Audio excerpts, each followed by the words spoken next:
Bossing, paano mo naisip yung name na Wapong? Ang unique eh. Bale, actually, hindi ko siya naisip. Talagang part siya ng nickname ko in real life. And I am an Ilocano, kaya weird yung way of giving namin ng nickname namin. Kagaya ng Wapong. Kadalasan sa mga Ilocano, ganyan magpangalan ng nickname. And yes, ang bigkas dito ay Wapong, hindi Gwapong. It is Wapong. After ilang years, nag-comeback ka. Tapos horror animation pa. Bakit horror yung in-upload mong animation? First thing first, never akong umalis sa animation community. Talagang mas naglaylo lang ako sa community kasi mas nakakitaan ko ng kagandahan, yung tahimik ka lang nag-improve kesa yung masyadong kalat sa masa. Tapos, kaya ako nag-horror animation kasi parang ang ganda isipin na may ginagawa kang horror content, yung kahit ikaw mismo matatakot ka, 'di ba? May animator bang nag-inspire sa'yo sa horror animation? Mas maganda kung sabihin natin kinonvince nila ako sa horror animation more than na na-inspired ako. Mm.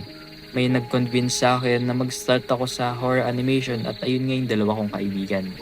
Hindi ka ba natatakot habang nagdo-drawing ng mga aswang sa animation mo? Actually, hindi nga ako natatakot sa mga drawing kong aswang kasi mas na-enjoy ko siya kasi mas nakikita ko yung creativity more than dun sa takot-takot. Tsaka yung dinodrawing kong aswang, not literally na aswang. More likely anime inspired siya.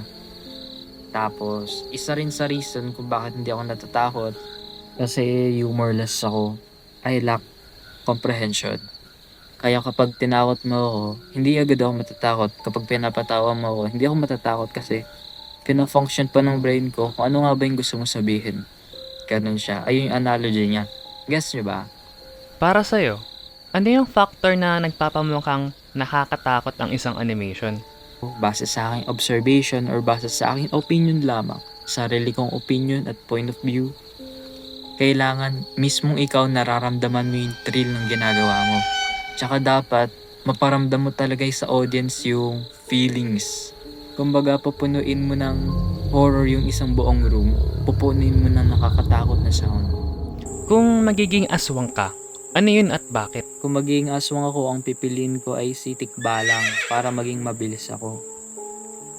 Kung magiging zombie ka naman, sino una mong kakagatin? Siyempre, pwera sa akin. Ang una kong kakagatin ay yung mga animator na Pinoy animator. Kasi kailangan nila, alam nyo bang adik na adik mag-drawing ang mga Pinoy animator. Kasi kailangan nila. Pare-pares kami magpupuyat. Pag nagka-zombie apocalypse, anong weapon gagamitin mo? Tsaka bakit? Ang gagamitin kong weapon ay cannon para bomba lahat.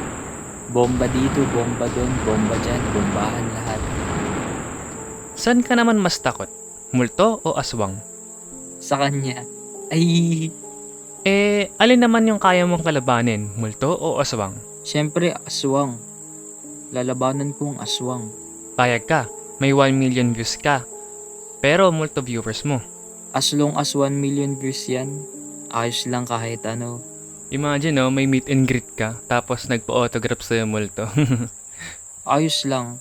At least famous ako sa mga multo. Kayo ba?